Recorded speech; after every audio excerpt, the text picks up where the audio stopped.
This podcast was created as a part of Podcast Lab by India Film Project in association with Anchor by Spotify.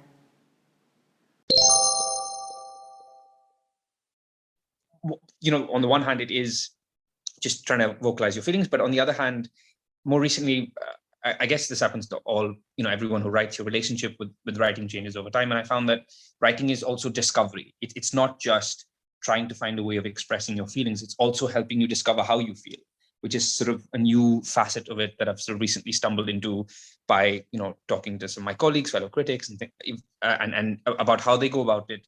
And yeah, sometimes it is discovery. Sometimes you're just sitting in front of a blank page and you sort of have some feelings about a thing, but you don't really truly know. And this only happens in specific instances, but you don't truly know how you felt about a thing until you write about it. And as you write, you discover your feelings, which is just a completely different way of doing it. But I find that so fascinating that, it's not just us expressing, but it also is us sort of discovering. But even generally, apart from the reviewing aspect, for people like me who have 15,000 Google Chrome tabs open in their heads at all times, it's like a constant headless chicken. I think writing can be so powerful in just organizing your thoughts. Even something like this, it's something where a day from now I'll think back to what I said here and thought, what if I had my thoughts in a more concise way? And anytime you're just trying to, even the most basic situation in life, you're trying to navigate it, a fight, a conflict, whatever it is, for people like me, writing about it really helps me make sense of it, which is insanely valuable. Apart from that, what does storytelling mean? Because that's essentially what I do as a film journalist. It's to sort of discuss and try to create meaningful conversations about the world of storytelling, specifically film and entertainment. And I think anyone who does this wrestles with what purpose this has and what value it has. But I think very simply, I think Roger Ebert said this, where he said that movie criticism matters and movie critics matter because movies matter. And I think that nowhere is that more true than in India in terms of storytelling. We have this insane film culture here, and it really, it sort of drives the country, it defines society, it has such an insane impact.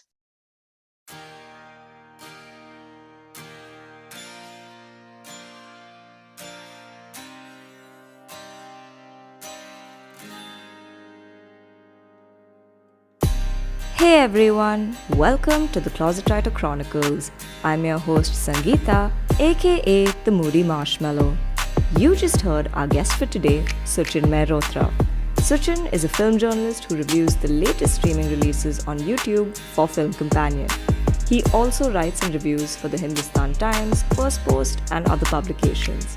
He's also worked as a program coordinator at the Geomami Mumbai Film Festival, and before all of that, he's worked as an investment banker. Tune in to hear about his journey with film journalism, his take on movies, and more. Welcome back to the Closet Writer Chronicles. This week, I have with me Suchin Mehrotra. I'm so glad to have him on the show. So welcome, Suchin. So good to have you here. Thank you so much for having me. I look forward to the conversation. But yeah, kind of just diving in, what is your earliest memory of writing? And when did you realize that, this is something you enjoy doing?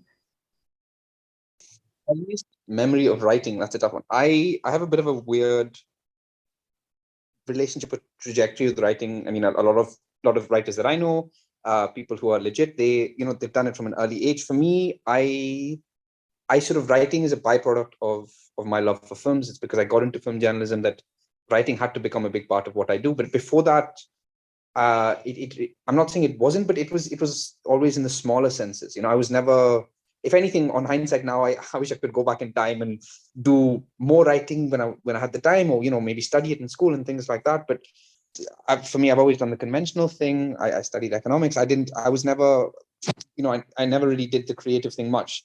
It was always small things like my friends used to always, this is a very stupid example, but my friends used to always ask me to write the posts for them and things like, the Facebook event copies, things like that, just because I just used to enjoy that stuff. But in terms of writing, as I do it now, or as I understand it now, it literally just happened because I as an audience, I was falling in love with film journalism, and I was looking up to certain journalists. And one day, I just decided to write a review. It really came from that. Before that, my relationship with writing was very, I used to enjoy doing bits and pieces here, but I was never a writer.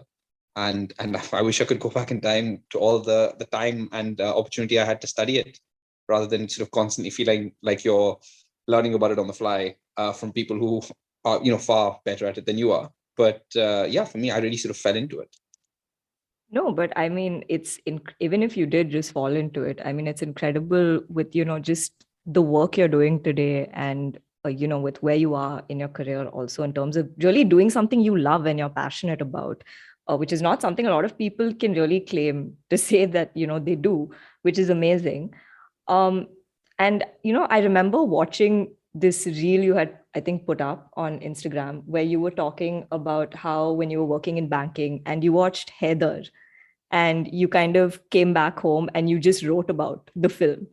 So I was just curious, like, what are stories that have, impacted you and inspired you? Because I think every person, not just creators, but everyone always has like these couple of stories that just, kind of stay with you and really do, inspire you in some ways. And they can be books, films, TV shows, anything really.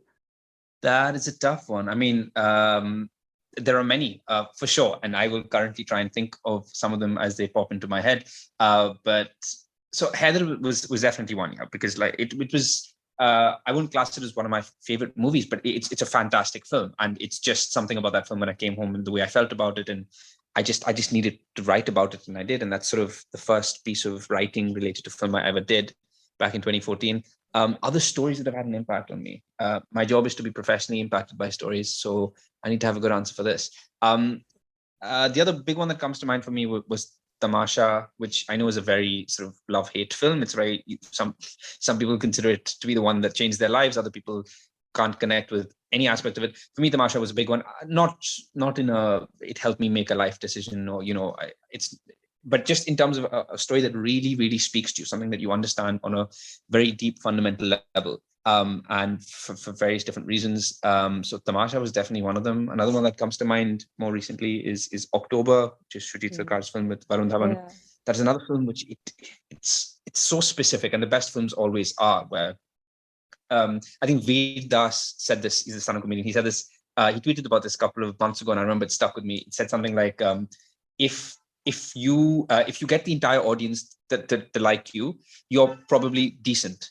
But if you get, you've probably created something decent. But if you get half the audience to really love you, you've probably created art. And I think that's what the Tamashas and Octobers of the world are. Something that's so specific, where I can't speak to them box office taking or whether they're going to be hits or flops, but in terms of doing something very specific and staying with you, and taking you to a very emotional zone. And either it's a weird combination of I feel seen, or this is a part of me that I've never seen on screen before, or the opposite of I don't even know why I'm connecting with this thing. It's something that I didn't even know this is who I am. Films can really, and the other really interesting thing is about them is your relationship with movies will always change over time. Yeah.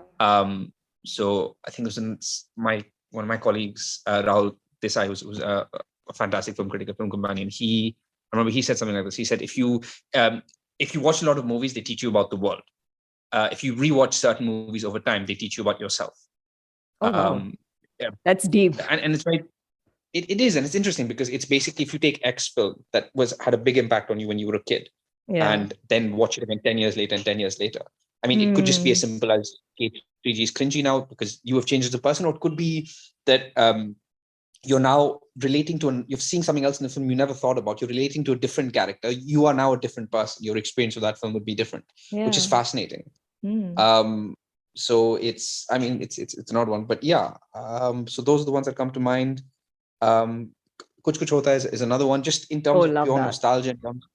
Yeah, it's just one of my absolute favorites. It's pure nostalgia. It's the growing up, the movie you watch with your family, and it's also, if I really have to say it, I have to say that compared to a lot of the films from that time, the 90s classics in quotes, the DDLJs and all that stuff, I think Kuch obviously hasn't aged in the best way in certain aspects, but I think it holds up a lot more than the other, in quotes, unmissable classics from that time. I really loved what you said about, how just revisiting films. I think even just revisiting stories just do that. Because I know one story particularly that has stayed with me since I was a kid is Little Women.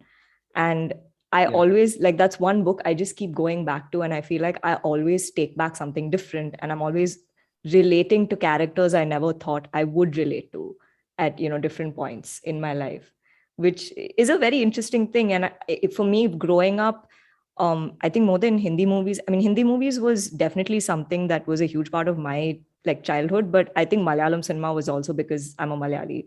And every weekend, it was like a staple. There would always be a Malayalam movie playing in the house, on like Asianet or something. So for me, I think those were things that really stayed with me. And I guess in some way influenced, my own taste in story. But that's really interesting for a couple of reasons. So what you said about Little Women is also very interesting because, what you said about, in terms of revisiting story over time and seeing your relationship change, it's interesting because that's partly about you, the fact that you are changing over time, but it's also certain stories lend themselves to. I remember there was another film critic I follow said this. Baradhawaj Rangan, who's also with Film Companion, he said that the best films or stories give you breathing room. They don't tell you how to feel about them. So there is space for interpretation. There is, and I think Little Women is a story like that where it doesn't. It just sort of. It places the story in front of you, doesn't tell you how to feel it every aspect. Exactly. Which is so interesting. Did you see the movie, the Greta Gerwig's so film? I think Greta Gerwig's was the best adaptation in my opinion. I think that was an adaptation I was personally very satisfied with. But yeah, it's a lovely story, and I think the characters are just so human. The issues are so human, and they're so relevant, even though they're from another time period. But yeah, I mean, I can fangirl about this story for ages. But yeah, we will move on. So. But yeah, I mean, moving on, how did you decide to, take the plunge from banking? Because that's where you were initially. You were in London as in a banking job, and then you decided to become a film journalist. How did that happen? And what has that transition and journey been like from, going from banking to now being a full-fledged film journalist? How did it happen? It's a heavy dose of either stupidity or bravery. It's a weird one. I mean, first of all, I consider myself a very risk-averse person. So the fact that I did that I'm very grateful for it, and I've landed on my feet. And it was in 2014. Even though I get very jealous of people who they knew from an early age that they were cinephiles or they were writers. I fell into it in a more traditional sense. For me, I always knew that movies were a big part of my life.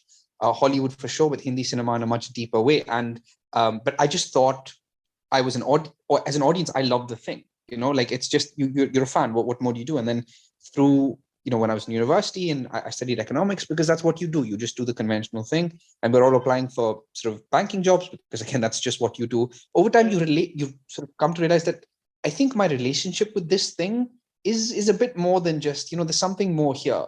And so I was in banking, and I basically what you said about Haider, that happened. I was following Anupama Chopra, who is sort of my sort of hero in terms of goals. Somebody who one person's work that really inspires you. So I used to watch. She had a TV show called The Front Row on Star World, where it was basically sensible conversations about Hindi cinema. It was talking to actors about the craft and filmmaking. We're not talking airport looks and silliness. And I remember really aspiring to it and really the idea of watching an interview was an event for me when it's done well, which on hindsight is very strange, but at the time. And so then I literally, wrote that review with Haider, and I sent it to a couple of friends, and then that sort of spiraled a bunch of thoughts. And I sort of decided, it was somewhere between me deciding and one of my friends sort of suggesting that to start a blog. And he basically said, why stop at a blog? Let's make it a website. So we started a website. And this is over the 2 years that I'm working in banking in London, where we started a website where we were just covering Hindi cinema. It was me reviewing, going every week to review. We used to do news stuff, but basically just like a Bollywood kind of blog. And through that, we sort of started covering all the local Bollywood related events in London. Shah Rukh Khan and stuff used to come down for press conferences. Every time there would be any of that promotion stuff, we used to cover that. And I covered a few film festivals. And it got to the point where this blog was all I wanted to focus on. I used to go to work every day and basically either be thinking or just on the side, just working on this. It had my entire focus. And after point when you love something enough, it gets to the point where you can no longer not do it. I remember I called one of my friends and she was working at the Quint. She was interning at the Quint. So she was in journalism. So I remember calling her and saying, hypothetically, I think I'm getting really into this thing. If I wanted to explore this as a career, how would I do it? And she said, very simple. You just quit your job, move here, start from scratch. And I told her to go to hell and put the phone down because I said, there's no way I'm doing that.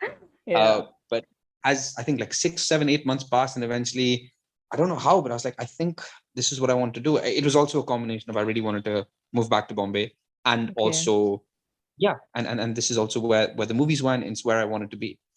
So then, after I completed 2 years, I quit my job, made my father very proud, and I didn't, apart from having friends and stuff here, I didn't know many people, friends and family, but I didn't really know anyone working in the industry, and I literally came here, started from scratch. I was freelancing for about the first year, where I used to sort of write and review for websites and things like that, cover a few film festivals. At the time, it was absolute torture. I was like, when everyone tells you've done something really stupid, like, you'll believe them. Relatives you've never met will just produce themselves and tell you suck. True. But on hindsight, was an incredibly important time, because for me, it really helped me learn the lay of the land. How do you pitch? How do you push? Who the players are. I mean, I think I had the knowledge as a lover of movies, but in terms of understanding the bare basics of journalism, things like that, and how to the entire ecosystem, it was very, very important. And then from there, after about a year and a half, I attended the Mumbai Film Festival Young Critics Lab, which was a very big deal for me. And that I was covered Mami for a publication, and shortly after that, Mami actually was hiring, and I worked and I got a job there as a program coordinator. So I handled all the Indian sections in 2018, and then following that, I got a job at Film Companion, which was always the goal. So I've been with Film Companion since 2019, and as of this year, I obviously review for them, and I freelance for a couple of other publications as well. So in short, this is how I always think about it. It's still chemically insane to me, but I used to travel to work on the tube in my banking job, watching videos of Film Companion at just as an audience, because I loved it, on my phone on the tube, just grabbing Wi-Fi when I could, just because it's entertaining. And I'm now on the other side of that screen, which is insane. No, that's incredible, and it's so inspiring to just even listen to that, honestly. I don't know how much you feel it. Like, I'm sure it must be surreal for you as well, the fact that you are where you are and doing something you really love, and at a place you really wanted to be, with people you really wanted to work with, which is just incredible. Because I know, just listening to it, it's very inspiring, and more power to you, man. Like it's really amazing to just see you live your life the way you are. I really appreciate it. I think this is true for many people who have managed to land on their feet in something they love. You don't think about how cool it is very often at all. It's when you're doing something like this and somebody reminds you of it and you feel great. But no, very rarely you're just stuck in the grind of it all. You're trying to not suck at it, and various things. But it is, I'm incredibly grateful for it, for sure. And the other part, which is always very weird to navigate, is there's a lot of strangeness that comes with making what you love into your profession. It is, in many ways, you have to be immensely grateful for it. And I don't think enough of us are. On the other hand, it's very, very, very strange. Like, it's tough. It changes your relationship with the thing. You keep asking yourself questions like, is this for fun? Is this professional? Like, what am I like? So it's just a very strange, it's just odd. But no, to your point, I'm incredibly grateful to be where I'm at, and that people are giving me opportunities and letting me do what I do. And I get to talk to people like you about it. So I call that a win. Yeah, no, it's incredible. And I relate, because I feel like I'm also in that transition right now, because I have only been it's so crazy. I only started like getting into writing seriously during the pandemic, which was insane because I was in corporate before that.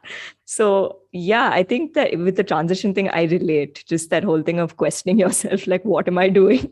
Completely relate because I'm there right now. But in the pandemic also do the opposite? Was that not a stage where it was cool to say, do the things in life that make you happy? And now we all seem to have like reverted back from that. But there is something to that, right? There is something to basically just looking at your life and saying, am I happy doing this, or would I be more happy doing something else?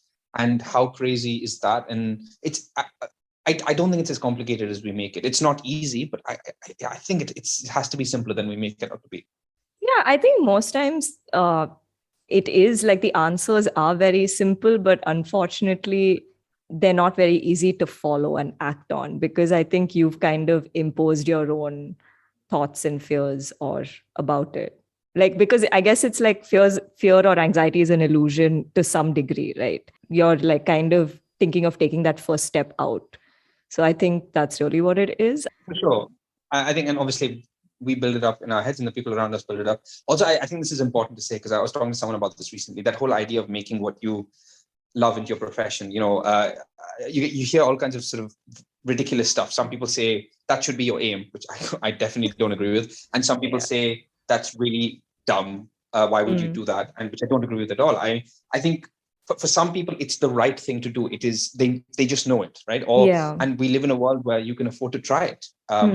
I think everyone has, it really depends on your relationship with the thing, because there's so many pros and cons that come with trying to make a profession out of it. But it really depends on for some people, if you love music or something like that, in a way that you don't want to do it professionally, but it's never been easier to pursue your passions outside of your job. And some people really want 9 to 5, they want stability, and that's completely cool. And there are people who can build an empire of their hobby side of desk right now, and that's amazing.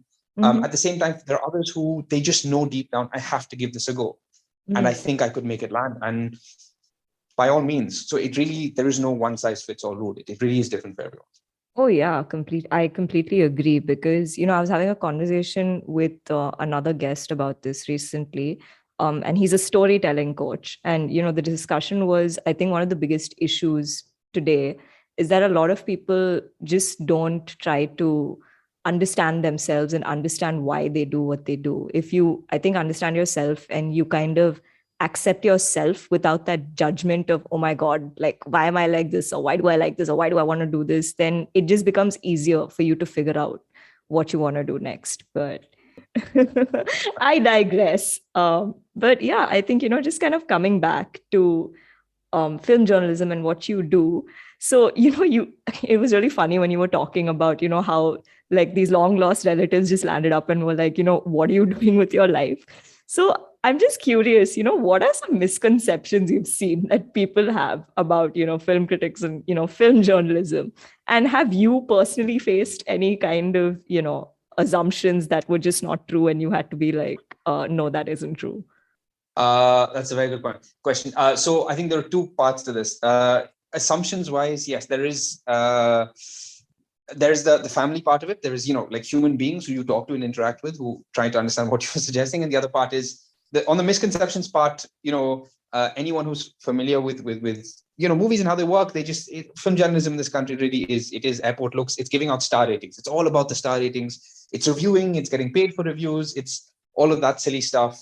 It's bashing a film. It really they distill it down to the most bare basics, and which none of that is true, especially if you're doing it with integrity and doing it like for a living with a lot of dedication. And I mean, the sad reality is, I think I'm fairly okay or decent at what I do. I'm surrounded by people who are excellent, but I also am well aware that if I talk about Film Companion overall, it happens to be probably the finest publication in this country. And I wish it wasn't, only because, by which I mean, I wish there were more like it, but it's an exception, like really meaningful film journalism, having proper conversations about storytelling in a country where storytelling means so much. It's very rare. Most of it is all the silly stuff. I remember somebody used to say, you go to an average trailer talk, you have to go to an average sort of a trailer launch, those events where they send press and stuff. some of Yeah. the kinds of the caliber of people and stuff. It's ridiculous. It's hilarious. It's people you'd expect to be in the Big Boss house. I remember I was in London with the Shah Rukh Khan press conference for Happy New Year. I told you about someone brought their baby, and the whole press conference. It was insane. It was they brought their baby just because they wanted a family picture with Shah Rukh Khan.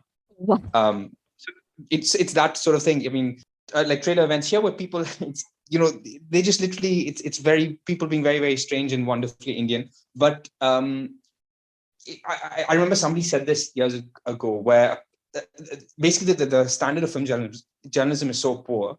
And a big reason for that is it was, I don't know, it could still be very typical at a news organization. The most typical standard is identify the dumbest person in the room and send them to cover all the film events. So if people don't even take it seriously on that level, then how can you be surprised when the level of it is what it is? Right. On a family level, it's I think just people have no idea what it is. I mean, that's all it is. It's like people want things they can understand. So Definitely. it's if you say you wanted to be an actor, you can get a different kind of lecture, but they understand what that means, or they think they do, or filmmaker. But when you say I want to be a film journalist, like sometimes, or you just say journalist, because that can make sense, because people always want, because it's a very specific thing, but some people always want it to be packaged in a way they understand, right? So if when I do my dad, I want to be a film journalist, like God, he probably still doesn't understand that. But when I get my first piece, when I got my first piece published in the Hindu 2 years ago, that he understood, that is tangible. When you are talking to X, big face or celebrity or star, and it's on YouTube and it has that many views, that is tangible. So, and I'm not so for that world, for family, they need to see it in a way that they understand it, which is just what it is. So it's just people don't really understand what film journalism really is, because if you're a fan of movies and stuff, you obviously live and breathe it. But if you're not, you have to say that you review stuff and you interview people, and you just distill it to the bare basics, which is fine. That's the way it is. It was even trickier when I worked at Mami. Okay. You want to explain what a film festival was. I was like, it's you basic the movie. It's the world cinema. But no, that was very tough. So then everyone just treats you like, what's he doing? You're like, they're treating you like the kid who got a face tattoo. But it's fine. That's you make your mark and let them enjoy the family WhatsApp group. But then how did you explain it to people? Or did you you're like, okay, let people just assume what they want. I'll just keep doing what I need to do. That's an interesting one. It's, first of all, why do you need to explain it? Like, in the sense that I'm not someone who says that, if somebody doesn't explain it, they can go to hell. But you just, it's a combination of, do you have to explain it? So obviously, if you're at a thing and somebody asks, then you try and explain it in the most bare basic sense you can, in a way that they would understand it. And if they don't get it, who cares? But sometimes it also helps, like, again, there was some family member who Mami, they could make sense of it, because it's funded by Reliance Jio, so that's like a big thing, again, the tangible thing that their brain can process. And there are other times where are people genuinely interested, or is it just like a random question, and maybe they are not understanding, maybe they are talking behind your back? But I think the biggest lesson that I've learned, that I wish I knew then, is, with all due respect, it does not matter about all that matters is what you think of it. If you walk into a room and you're proud to work for the Mumbai Film Festival, then that's all that matters. Then what you say to that person is relevant. And with me, just because I was still trying to figure out my space, if enough people said, what are you doing? It sort of sticks in your brain. You're like, wait, what am I doing? But it's people don't have to understand what you do. They don't even have to respect it. That's their business. But if you're proud of the thing, you feel like you've landed, you're excited to go to work, and you feel like you're really achieving something, and you're in a place where you're like, wait, what? 5 years ago, if Suchin could see me now, he'd say, what? That's a win. And everyone else can respectfully go to hell. Oh, yeah, that's very well put, actually. But no. I know, I'm surprised too. No, but I mean, I do agree. I think as long as you can make sense of what's going on, and as long as, I guess, you know why you're doing what you're doing, and it's worth it for yourself, then that's the most important thing. And, people who need to understand will understand. And hopefully people who don't understand will at some point understand. And if they don't, that's okay too. Sorry, I think it's also trust. It's also rather than just being defensive. I don't expect these people in these scenarios to understand why you're doing what you're doing. That's beyond them. But it's also you trying to, if they do have a concern, it's not a fun exercise, but it's you trying to understand if there is any value in what they're saying. To understand, taking away all the unnecessary aggression of it, trying to understand, okay, so is there anything they said that actually I should be thinking about in terms of my overall approach to my, is there something that they've identified that wasn't on my radar? So there can be value in it for sure, but overall, it's exactly what you said. As long as you know what you're doing, then trust yourself. It's basically the critic taking constructive criticism from people. Something like that. That sounds like that should be the name of my autobiography. But yeah, something like that. Slightly shifting gears a bit. Now I feel like there's so many more book to screen adaptations, which is like a rising conversation, because say with what Marvel and DC are doing, we just spoke about the Little Women adaptation, which has been, I don't know, adapted how many times at this point as a film. What is your opinion on those? Because I believe even The Last Queen by, Chitra Banerjee Divakaruni just got bought to be made into, I think, either a film or web show or something of that sort. So, what is your take on book to screen? It's an interesting one. I think overall, not India specifically, overall, it's great, but why not? It's all anybody wants, ideally, you want a great story told, right? And a lot of people will say nowadays more than ever, and it's valuable, you want an original great story told. I think book adaptations are some of the most fantastic films. As long as it's a great story, who cares? Obviously, you can get lost in the intricacies, and very rightly so, of adaptation, whether you're doing a remake of an old movie, remake of a film from a different language, or remake of adaptation of a book.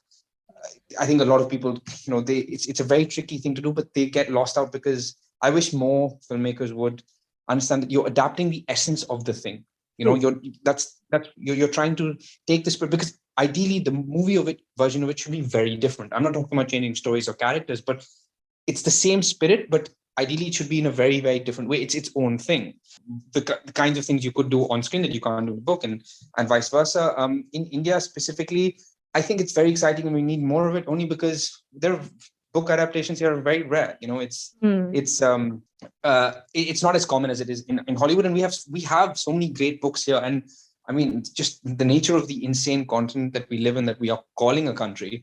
There are so many amazing stories out there, and you just want to tap into them.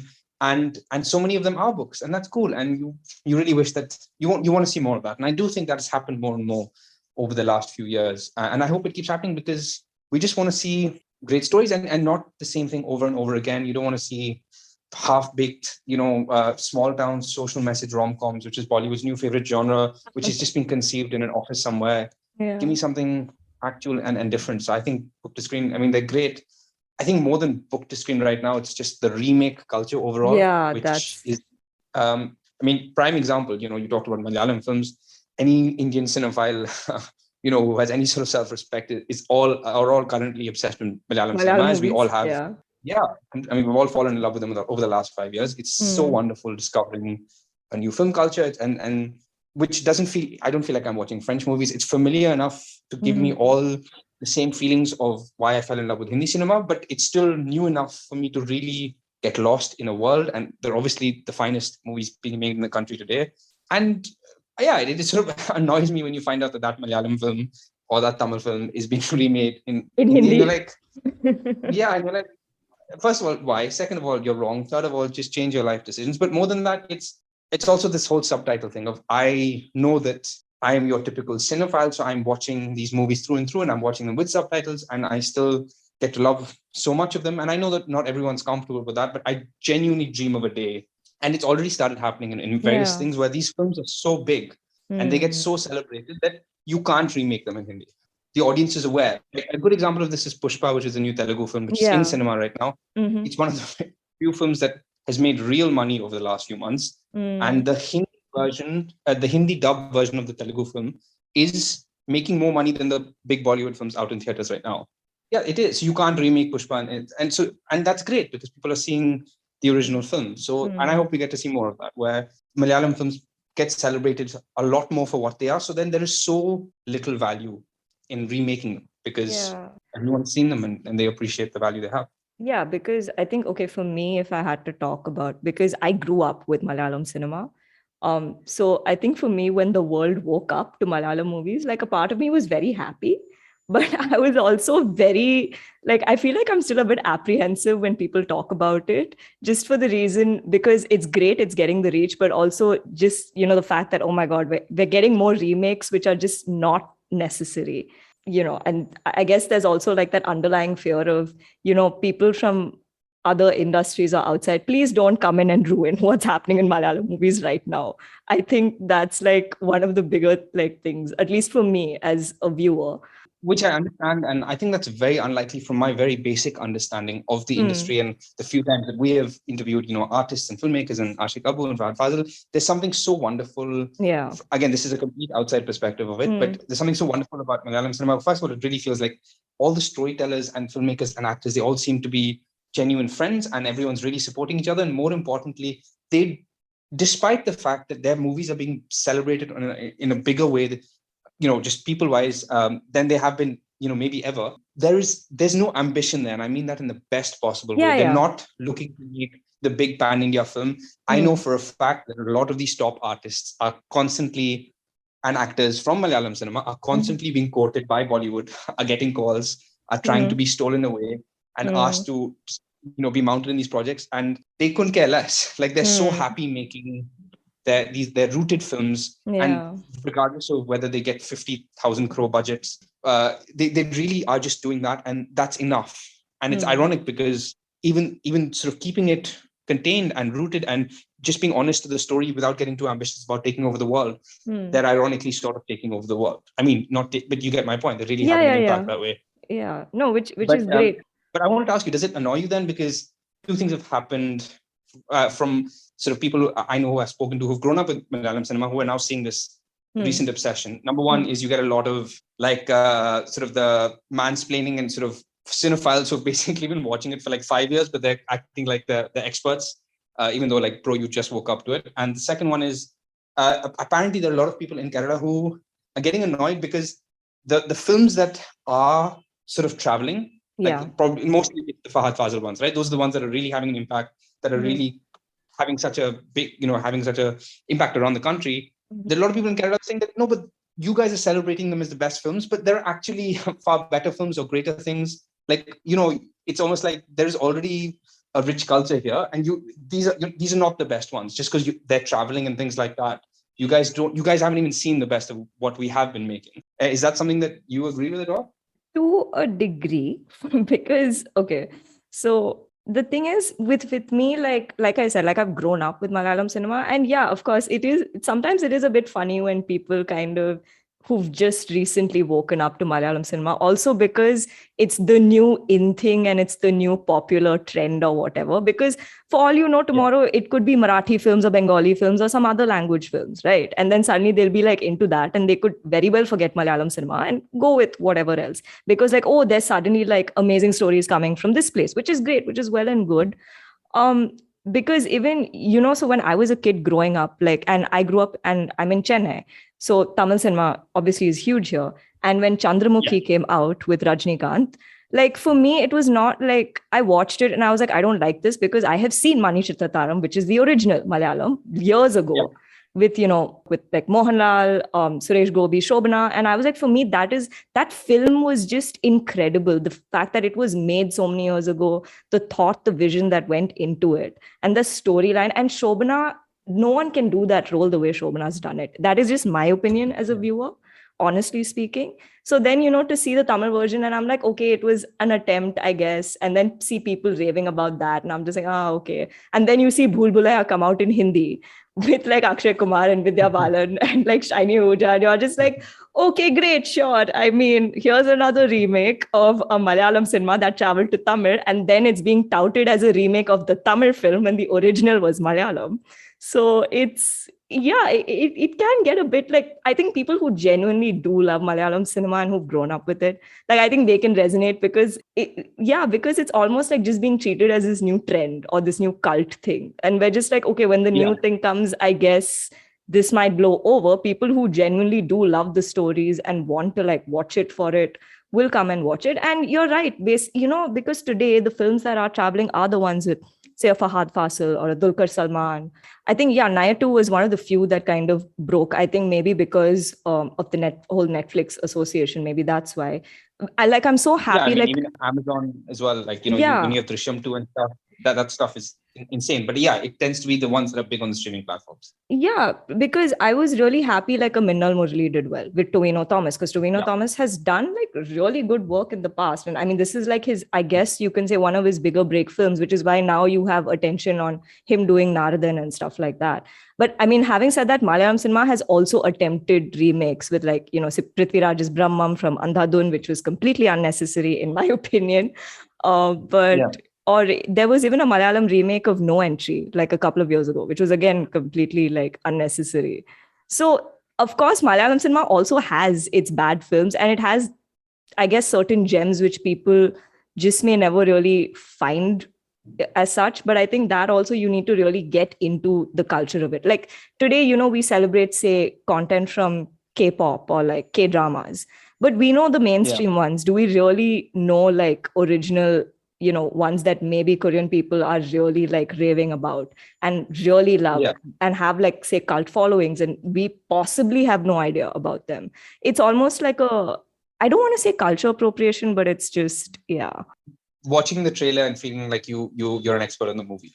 But I definitely think it's everything you said. My ideal scenario is that, my blue sky world is that you would not be able to remake the Malayalam film, which Bhul Bhulaiya is based off, because it's already made impacts around the country. The same way, and Andhadhun, ideally, if it's really as great as it should be, it got an audience everywhere. And so there's no value in remaking. Exactly. And I think that's probably the big difference I've had. For the longest time, for me, it was about Hindi cinema. And like so many people today, it really is about Indian cinema. I really feel like that is my bread and butter. It's Indian cinema. And I really want, and I know that we live in a bubble as the cinephile audience, but I really want sort of the general audience to look beyond the languages they're comfortable with, because holy shit, if I just wanted to watch the best movies coming out of India, most of them, at least especially in the last few years, they're not Hindi, but they are so fantastic. And you're just depriving yourself of so much. So I just hope more people are willing to look outside, because holy shit, there is some fantastic stuff out there. Yeah, no, for sure. I think, like you said, I think the barriers are breaking, right? Because now people are more comfortable with reading subtitles. Like, I mean, otherwise, I don't think you'd have like a Squid Game blowing up the way it did in a way. Oh. But I think that was a very long conversation. I feel like I spoke for most of it, which usually does not happen on this show. But I'll take that as a good sign. I feel like you do this so often that it's as long as you have a good conversation, that's the aim. Yeah, but thank you for that question, Suchin. It was very thoughtful. But like talking again, about remakes, book to screen adaptations, and even just, I guess, the original movies that are coming out, whether be it from Hindi or the South or whichever part. What makes a story good for you? Is there a process you follow for reviewing your films or shows? There is no process, and I follow, and I think I think anyone who has a process as such is limited, because the best way I can describe movies are like people. If you met a person for X amount of hours and you wrote about them, no two people are alike. They might be very similar and stuff, but it's like a living entity. It's like a life. You can't you can't sort of use the same tick. I mean, that's a very classic issue with which a lot of aspiring reviewers start with, where it's basically, I have to write about performances. I need to tick box on cinematography. I need to write about the craft. I need to write about the actors and the story and whatever. But every film is so different that it deserves its own style of writing. I've read reviews where it's just somebody making bullet points of the observations, and they're fantastic. I've read reviews where the reviews nothing. It's barely about the movie. It's about the critic talking about his own life, which I know can sound pretentious, but it's basically, that's the impact it had, and it's wonderful. Every movie is its own entity, and there is no right way of doing it. But in terms of process, the only thing I'd say is Anupama Chopra, who's obviously my boss, but also someone I look up to incredibly, has said this in the past, and I concur with that in a big way, which is, she always says that for her, it's that you tend to have different kinds of viewers. Some of them appreciate the craft a lot more. Some of them, for them, fantastic visuals and just like a moving painting can really speak to them. For me, it really is about the basics of character and story. I really just want to care and engage and feel for what's happening on screen.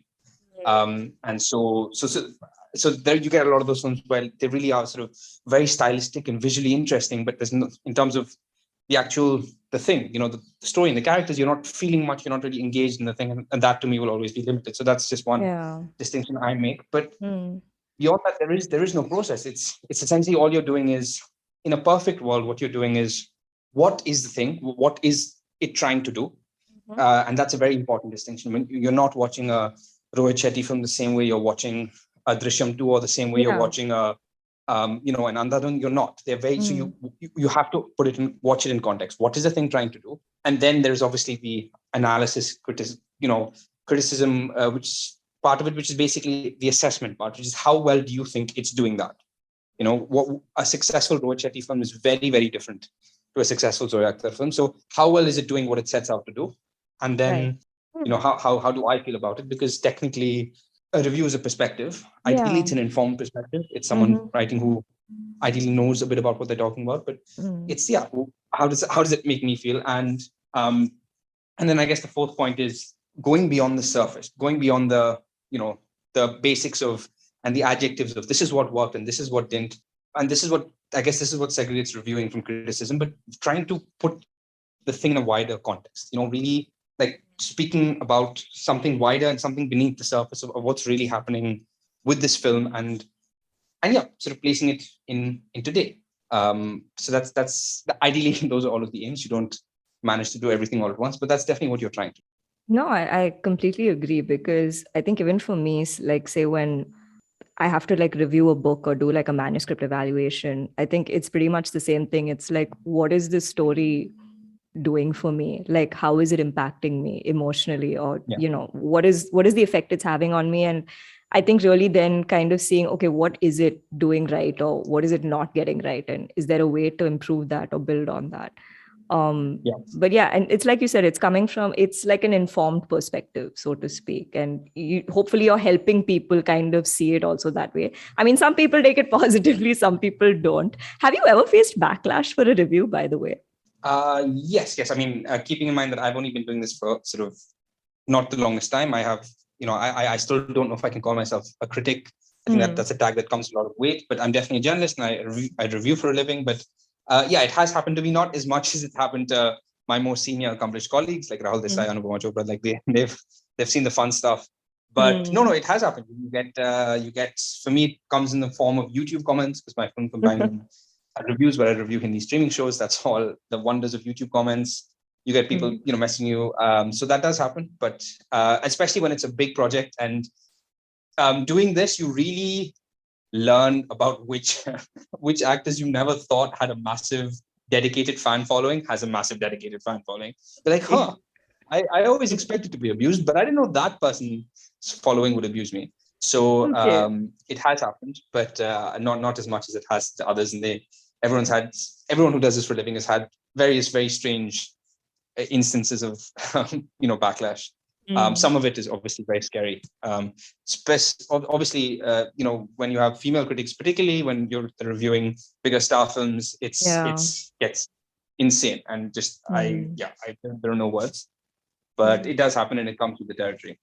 But then what does a busy week or a day in your life look like? As a film critic, or with the reviews and stuff you're doing, like what is your routine like?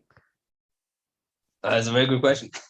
I'm still trying to figure that part out. I will let you know. Okay, so where I'm at right now is, because I've only been freelancing for about 11 months, and I have a column at Firstpost, and I do a couple of small things for them. I review Hindi streaming shows for Film Companion. I review also for the Hindustan Times, but I predominantly do Hollywood stuff and shows for them, but other stuff as well. So every week is a mixed bag, which is great for variety, but it's a lot of planning and moving around. But the average week where, say, I'm reviewing two things. For example, last week for Hindustan Times, I had two reviews which I had to put out on the same day.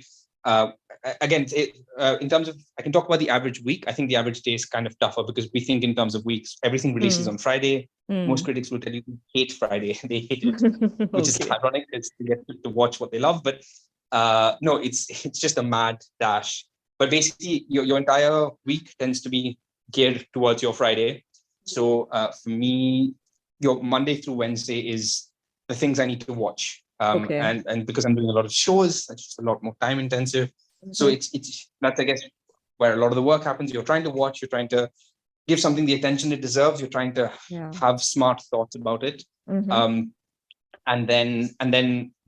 over sort of those, it could be one show, it could be two, it could be movie as well, or whatever. And so you have to watch it, and then you have to write about it. Then because even whether I'm doing video or I'm doing it print, you're writing a review. Right. And so then it's the mad dash of trying to understand how you feel and do justice to it and put it in words that make sense. And that is also serves as a decent piece of writing, which is another thing I struggle with. Like, is our job to really do justice to the thing, or is the value more in terms of how we express our things? It's a weird combination of the two. And then Thursday and Friday is just the last minute, late nights, 5 a.m.s, excessive caffeine to hit the deadline, submit it on time. If it's a video, I have to shoot it, which takes many hours. If it's a review, I have to sort of send it off. A big part of this is screeners. So, for example, this week I reviewed a fantastic show called Rocket Boys on Sony Live. It's one of the finest Hindi streaming shows I've seen. And they sent us, for some projects, they will send you screeners. In the old world pre-pandemic, you'd go for the screening, depending on how much, in the most basic way. If they're very confident about what they've made, there will be a screening and it will be within decent time. And often when, they're not happy with what has been made, they just won't be a screening, or it'll be last minute. And in a perfect world, so what happens in Hollywood is they send screeners insanely in advance, because it lets the critic really live with the thing, do justice to the thing.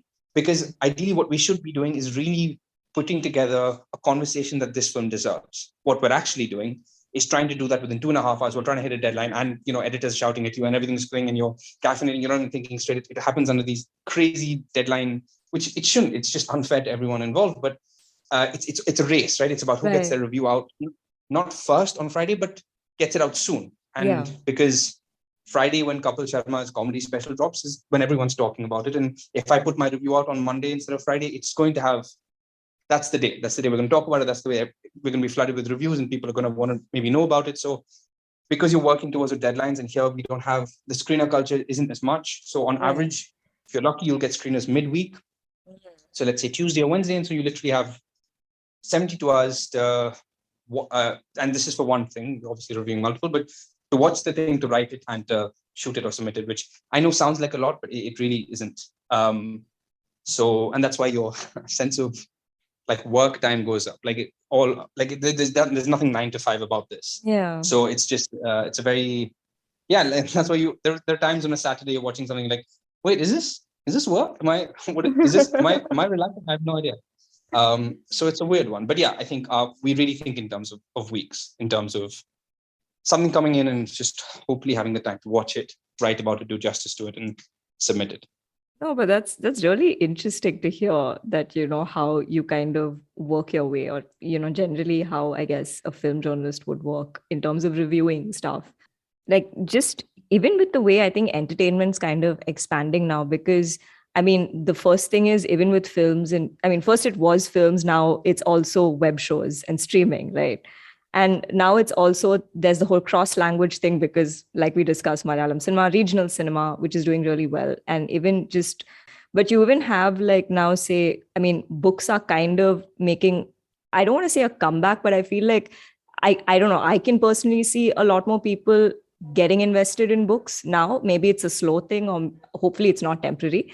And podcasting is another thing that's, again, becoming, which seems to be picking up. What do you think the future of entertainment could look like, with the way things are just moving? And, is there anything you're specifically looking forward to or hoping that will happen with the future of entertainment? I can speak specifically to sort of the film industry here. The larger parts of entertainment, I won't be able to. First of all, I think with the movies, it's the nature of the entertainment industry that you can never predict.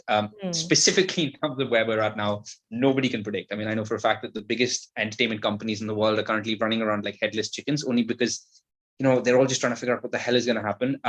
Very broadly, we live in a space where, because of the pandemic, the theatrical experience is the big question that everyone's asking in terms of what the hell is going to happen. Are we ever going to go back to in quotes normal when it comes to movies? Because, streaming is here to stay. The streaming movie is here to stay. Minnal, Murali, we're going to see a lot more like it, which is wonderful. That is going straight to Netflix.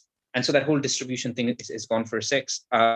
But it always used to happen with us, right? Especially in India, where distribution is such a pain, where small films that are great really struggle to make a mark against all the big stuff. But I think a lot of people say that's going to be harder than ever, because basically it was tough enough to draw people to theaters in a big way in 2019, pre-pandemic. A lot of people saying it's never going to be harder unless you make RRR, unless you make Bahubali, unless you make the biggest film that that rivals a Marvel film. Mm-hmm. If it was event cinema before, it's going to be event cinema in the biggest way, and the small films will go directly to streaming, which might be better because they struggle to find an audience in theaters because of the way distribution works. So and so maybe they seem to be. It's happened with Netflix a lot. If you look at the last 2 years, it's insane how many times an in quotes indie or small film, Indian film has gone to the top 10 because Netflix, which is wonderful. Like Sir, which is a film with Rohina Gera made, Tilotama Shom. There was another film, Akune. These are indie films that are top 10 on Netflix, which blows my mind. But the problem then is if your small films are catered to on streaming and your massive films have to now be more massive for people to take them seriously. The problem is that everything in between, which actually in India is most movies we make. For us, the biggest films abroad, they need somebody flying in the air.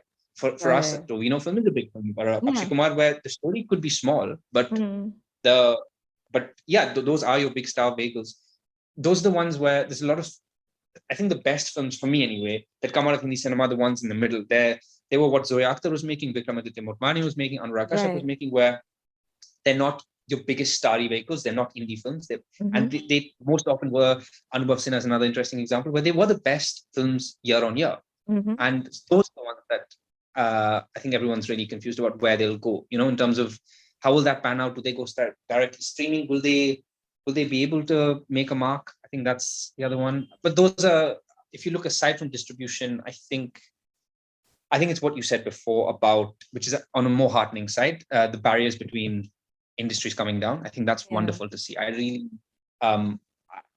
I just in terms of talent, you look at the actors and sort of the storytellers, in coming out of South India, and you just like, and some of them just completely outmatch Bollywood so much, and these industries are coming together, and it is wonderful to see, and you hope it happens much more. Like a small little example, in terms of all this crap about the pan-India film, just input the simple thing of taking talent from another film industry to be a part of your film from both a storytelling and strictly marketing perspective. Tamil cinema has been doing it for years, right? The South has been doing it for years, but it got people from Bollywood, and to really make it, we've started yesterday. Like, it's like Bollywood is just woken up to I'm talking specifically about the industry, to the wonders of whether it's a Vijay Deverakonda and putting him in a Dharma film, whether it's everyone running after Fahad, whether it's everything we're doing with Telugu cinema. It's just like the simple act of just embracing and forgetting how we, depict South Indians in these films. That's like a whole other thing. But the simple act of just, embracing the talent of, now you have Vijay Sethupathi, who's going to be in a bunch of Hindi films. Like, it's sad. We just woke up to it. But yeah, I think the point is that that's going to happen a lot more. And I really do hope it becomes a lot more about Indian cinema in terms of talent, because we have so many such fine artists and storytellers, and you're just excited for more people to find out about them. Yeah, and I think a bunch of director writers I've been seeing who's been doing it really well is Rajan DK, be it with Family Man, and just the projects they're coming out with, and the combinations of talent is just incredible. It's mind blowing, because when I watched the first season of Family Man, I was blown, and just the fact that they got Neeraj Madhav to do that role and retained his cultural identity without any kind of appropriation, and then to take season 2 into like Tamil Nadu and depict it for what it was without any kind of stereotyping. And it was just insane, the fact that they could make something like that. And I was like, I'd love to watch more such, content. And yeah, I think it's an exciting space. Tweet about this the other day, which is just the modern way of saying I had a thought, which was, I genuinely think in a world where everyone's trying to make a pan-India film, which I just think is ridiculous. Rajan DK, I think, achieved more in terms of just telling a pan-India story and bringing together stellar talent from different film industries together in Yeah. 2 seasons of Family Man than about 20 in quotes pan-India films, which have cost like probably 3,000 crores in total over the last 5 years have managed, like in terms of just the spirit of keeping it localized to not just tell Bombay movies for Bombay people and really and bring and just Samantha, like many of us are aware of her, we've seen her films and how talented she is, but the fact is what they did with her, true, both as an actor but also putting her on the map to show the world that here's a fantastic actor you should know about. Holy shit. So I think Rajan did a fantastic example. So yeah, I mean, it's an exciting future, hopefully. And yeah, I mean, I'm really excited to see, where I think entertainment in general goes, because I think the whole conversation on the creator economy now is also like just buzzing. So yeah. But on that note, we're now coming to the end of this interview. And we usually end with these last 2 questions. So the first one is, what are you aspiring for? What is something you're looking forward to in the near or even, distant future? Bloody my aspirations are to have some. No. So okay. I think it comes down to what we were talking about earlier. Doing what you do, what you love for a living is incredibly complicated, especially when the thing you love is being a film journalist. Journalism is not, it's not exactly something you enter for the big bucks. It's a very difficult industry to navigate. And we're all just trying to make our way, especially at a time where, because of Film Companion, it's being taken seriously, but is there a future in it? And, can I do this for the next 15 years? And so I think it comes down to 2 things. You just want this, you want what you do to be something sustainable, not some cool thing you did in your 20s because you love it. You need this to mean something. So I think that is definitely a tough one, because it really is uncharted territory in terms of if you do this because from a place of sincerity and integrity, not the city stuff. What that future looks like is very, very difficult to map out. So that for one. And the other one is, I don't know many careers where the only thing, where you can literally say the only thing I know is I'm never going to know enough. Doing what we do in terms of, it's just a mad dash. It's like the best place to have imposter syndrome, because you've never seen enough. There's always somebody who's seen more, knows more knowledge. Both, and I struggle with this very frequently, both in terms of movie knowledge, but more recently in terms of writing. You meet fantastic writers and how they think and how they approach it, and you just always you're never going to be enough, and you just always want to be better. And I'm very grateful for the position I'm in and the opportunities I'm getting, and I really just need every release, every review, everything I've watched to matter, and I just want to do it justice and become better at what I do. So I think that would be my answer. Oh, that's amazing. And yeah, more power to you. And hopefully you will keep getting better. I think you'll just keep growing, honestly speaking, because finally, what is, a piece of advice or just something you've learned you'd like to share with people? Again, can be creative, professional, or just something you've experienced in life and you just wish people were more aware of it. This is one of those things where like 6 hours from now, I'm going to think of a great answer to this. I've got one, actually. It's very small, but very important. It's, I think in the messy world of doing what you do doing what you love for a living, taking big risks, even like what you were saying with yourself in terms of, taking a leap from the corporate world, being in uncharted territory, doing things that, or even people who freelance, things where there really is no structure, there is no path, where you're really forging your own path, for better or worse. Many good things will happen. I don't think people take enough time to stop and celebrate the wins. Maybe it's a right thing, maybe it's how we function. It's definitely how I function. When you tell me, the question you asked about, you must be, your journey's been so interesting and great, and you're 100% right now, and I do not give that enough attention. So it's something that a friend told me recently, and it really stuck with me. Sometimes our whole lives are just made up of these insane small moments. It's somebody retweeting your tweet, your review, somebody messaging you saying something you worked on really, that really had an impact on them, and you're very grateful for it. It's you leaving a career path and applying to something else and being accepted. It's, jumping on a cool podcast. They're just a bunch of small things, and taking a second to celebrate it. I don't think any of us do that enough, where even it could be the smallest win, but just because I know for a fact that when something bad happens, you're going to be very dedicated at giving it 6 hours of your mental energy. We are so good at that. But when something cool happens, just stop And especially for those of us who live life like it's a mad dash and just running around like crazy all the time, just stop. And that moment, that little thing, that little milestone deserves celebration, and you owe it to yourself to stop and be like, yeah, just be grateful, say thank you, and celebrate it and celebrate yourself. Love that. No, I completely agree, because it's the little things that add up to the big things, right? So yeah, you do really need to kind of take stock of that as well.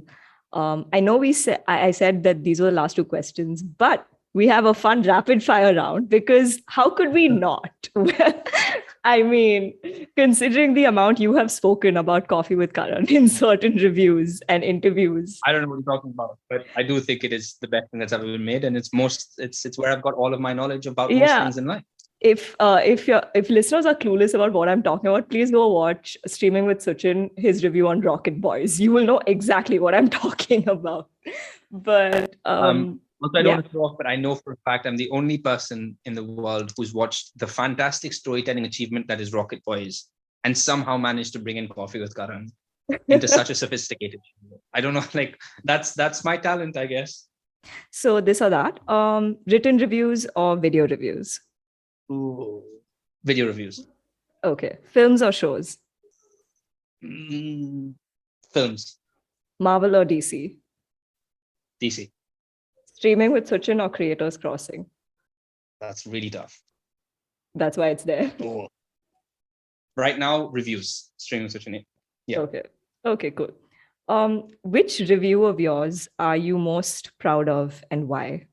I would say there are two things I'd say. I did a review for Modern Love for Firstpost. And Modern Love is Modern Love season 2. It's one of my favorite shows. Same. Yeah. And it's, I mean, I think reviewers are all, a lot of us are just looking for things to review that give us an excuse to write about ourselves. And that's one of them. And more recently, I think my review of Little Things, season 4, on Film Companion, season 4 did not work for me. But I thought it was a very disappointing end to one of what I think is the definitive urban romantic drama that's come out of India, or one of the best romantic dramas I've seen, which is so layered and so much more than most people give it credit for. And even though I don't like the idea of me saying I'm proud of dishing out a review that wasn't positive, it was an opportunity for me to talk about how much I loved Little Things and what it did for me. So yeah, I think Modern Love comes to mind on Firstpost, which is the written review, and Little Things season 4 video review.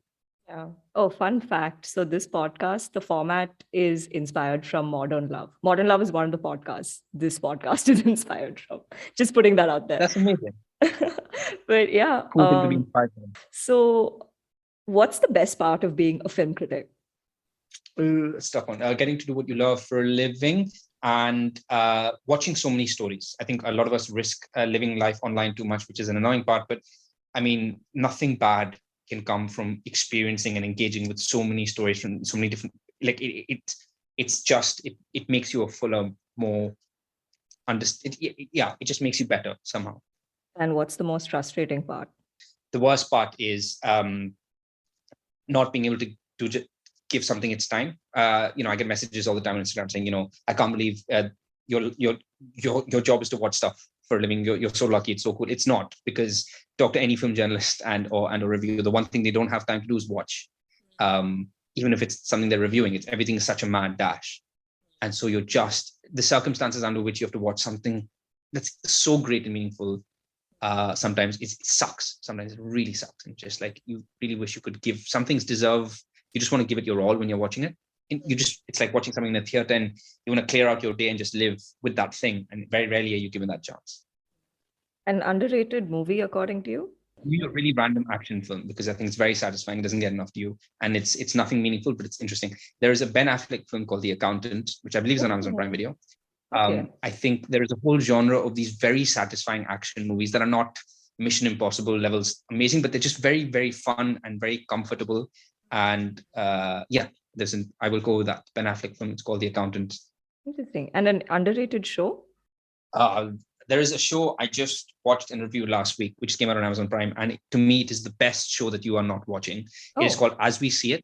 Okay. And it is about three 20-somethings navigating life, and they live together. The flatmates, it's navigating life, dating, and their careers, and they're all on the autism spectrum. Okay. And it is, but it's obviously not about the autism. It is just about them as people, and it is one of the most empathetic, wonderful, gentle, kind things I've seen in the longest time. And I want everyone to see it. And it's something you watch in January, and you already know it's one of the best things you're going to watch this year. What's been your most starstruck moment? There are two that come to mind, I'd say, for that. Number one, Veer Das is one of my favorite artists. I've actually interviewed him about 2-3 times over the years. And the first time I interviewed him in person, I was weirdly frazzled, which is interesting because I've definitely talked to people who you would consider more, in quotes, famous than him. But no, I guess that just comes with the territory of someone whose work you really connect with. The other one I'd say is the obvious one, which is Shah Rukh Khan. I was a couple of years ago, I was backstage next to him during it was the Film Critics Guild of India, which Anupama Chopra herself started a couple of years ago. So they had their first award show, which was basically, they were trying to sort of say, forget the silly award show rubbish, that let's do a genuine, meaningful award show. So a bunch of film critics got together and started that. So a couple of years ago was the first awards, and they wanted like a speaker, and they got Shah Rukh to agree and he went on stage and he gave this speech to a room full of critics. And it's something that I think about and stuck with me ever since, because when he spoke, he really understood what film criticism was, what it was trying to do. Yes, it was funny and it was endearing, but it was a speech that really reflected, he understood it. He really, really got it. And to see someone like Shah Rukh Khan talk about film criticism in that way was just baffling. That's amazing. Oh, that's incredible. Yeah. So if I think we discussed this earlier, which is why it's funny that I'm asking this now, but if there was a biopic on your life, what would the title be and who would play you? What would the title be? And then one of those things where I probably can think of 9 of them, but right now nothing. The title would be Rapid Fire Round. I don't know why, but let's just decide that's the title. Okay, then. And who would play you? Let's just assume my life is worth biopicking and any actor is worth. Who would play me? I'll think of. It's very strange that I have an answer for this. Like literally, I was just thinking, I was like, oh my God. No, go for it. I'm more interested in your answer than mine. I don't know why. I think like Ishwak Singh, if I'm pronouncing his name correctly. That's literally the name I was going to give. I was literally going to say that I don't know if he's apt for the role, but he's just, I've seen him recently and he's insanely talented. And let's assume he's got some really bad offers and he's desperate and he has to do a crappy biopic. I'm definitely going with Ishwak Singh. Hey, this biopic could be the next Tick Tick Boom, just saying. And let us manage expectations. Yeah. So last question. How would you review this interview you just had? I would say it was a fairly riveting narrative. I really liked the intention, but some of the monologuing really took its toll, I'd say. Yeah, fair enough. That's me talking about myself, by the way, not you. Okay. I mean, overall, but okay. I was just trying to find a nice way of saying I talk too much. That. But no, honest review, this interview was genuinely wonderful. It's so cool to get to talk about what you do, especially what we do, where sometimes you're just so stuck in the grind, you never get a chance to zoom out and even talk about your journey, assuming it has some impact. And just, it really was so much fun. So thank you so much for having me on. No, thank you so much for being here. This was lovely. And I'm so happy that, we got to have this conversation. It was really, I feel like I really learned a lot about film journalism and what the life of a film critic is like, which is really interesting to know because I really don't know anyone else who does this. So it's great to kind of hear from someone who does. So yeah, thank you so much for being here. So that was my conversation with Suchin Mehrotra. I had so much fun recording this, and it was really interesting to hear what his journey has been like. Closing this episode with an excerpt from an article written and narrated by Suchin for Firstpost on the 10-year anniversary of the film Zindagi Na Milegi Dobara. I hope you enjoyed the show, and I'll see you next week with a new guest and a new chronicle to share. Talk soon!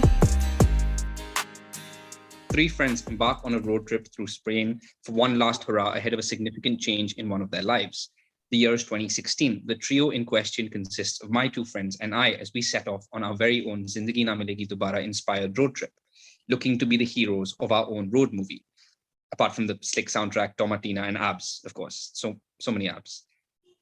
As today, 15th July, marks the 10-year anniversary of Zoe Akhtar's beloved buddy road movie and the 5-year anniversary of our own road trip through Spain, it felt like the right time to revisit the enduring impact of both. In Zoya's warm, feel-good ode to male friendships, the inciting incident is Kabir, played by Abhay Deol, mistakenly proposing to his girlfriend Natasha, leading to him going on a bachelor trip with childhood friends Imran, played by Farhan Akhtar, and London-based banker Arjun, played by Hrithik Roshan, to fulfill a pact that they made years ago. In our case, the impending life change was, curiously enough, me leaving my London banking job to move to Bombay to follow my dream of becoming a film critic. A far less riveting and more cliched story, granted, but it was mine. In the spirit of finding further parallels, our trio also had a member named Arjun, and to round it off, the third in our group does give off clear Kabir-like energy as the level-headed heart of the group. For both the Kabir of Zindagi Na Milegi Dobara and me, hitting the road with our people was about saying farewell, him to the final days of singlehood, me to my friends and my life as I knew it, as I set off in search of a new one. In the film, they call themselves the Three Musketeers. Our group didn't have a name as such, but our WhatsApp group has labeled us the Dolphin Bros. Yeah, like the WhatsApp group name of your closest friends is any less ridiculous. The bountiful wisdom of the internet informed us that we weren't the first group who aspired to be cliches and do the ZNMD road trip, with multiple blogs laying out the entire route, along with various hints and hacks. The key difference being that it isn't entirely possible to follow Kabir, Imran, and Arjun's exact route, as the film understandably chose to show the sexiest Spanish locations for maximum movie magic, not all of which can be hit in a linear fashion. For example, the San Fermin running of the bulls in Pamplona and the Tomatina festival in Brunel take place at different times of the year.